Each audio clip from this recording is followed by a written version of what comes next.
வணக்கம். தேசம் சிறப்பு செய்திகளுக்காக நான் உங்கள் ரேவதி குணாலன். மாய்கா தைப்பிங் தொகுதி காங்கிரஸ் தலைவர் எம் வீரன் தைப்பிங் மாநகர மன்ற உறுப்பினராக மறு நியமனம். பேரா மாநில அரசாங்கத்தில் அதன் ஊராட்சி மன்றங்களில் மாய்கா பிரதிநிதிகள் மீண்டும் நியமனம் செய்யப்பட்டனர். அதன் முதல் கட்டமாக புதன்கிழமை காலை 9 மணிக்கு தைப்பிங் ஊராட்சி மன்றத்தில் மீண்டும் பொறுப்பினை ஏற்றுக்கொண்டார். தைப்பிங் ஊராட்சி மன்ற தலைவர் முகமது அக்மல் பின் டஹாலன் முன்னிலையில் பதவி உறுதிமொழி எடுத்துக் கொண்டார். வணக்கம், என் பேர் வீரன் முனியாண்டி. என்னை கவுன்சிலராக திருப்பி நியமனம் பண்ணியிருக்காங்க.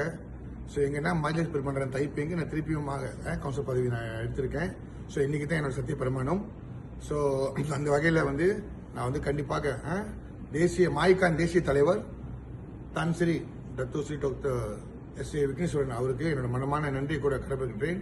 அதே நேரத்தில் டத்தோஸ்ரீ எம் சரவணனுக்கும் இந்த வகையில் நான் நன்றி சொல்றேன். அதே மாதிரி அதை தவிர்த்து நம்மளோட மாநில தலைவர் தான்ஸ்ரீ டத்தோ எம் ராமசாமி அவருக்கும் இந்த வேலையை நான் நன்றி சொல்றேன். என் மேல நம்பிக்கை வச்சு இந்த பதவி எனக்கு திருப்பி கொடுத்திருக்காங்க. ஸோ இந்த வேலையில அவங்க அனைவருக்கும் என்னோட மனமான நன்றி கூட கடமைப்படுகிறேன். அதே நேரத்தில் இங்க உள்ள மக்கள், தைப்பிங் தொகுதியில் உள்ள மக்களுக்கு கண்டிப்பாக என்னால் முடிஞ்ச உதவியை கண்டிப்பாக நான் செய்வேன் என்று கூறி வாய்ப்பு கொடுத்த மாய்கா தேசிய மாய்காக்கும் பேரா மாநில மாய்காக்கும் என்னோட மனமான நன்றி கூட கடமை. நன்றி, வணக்கம்.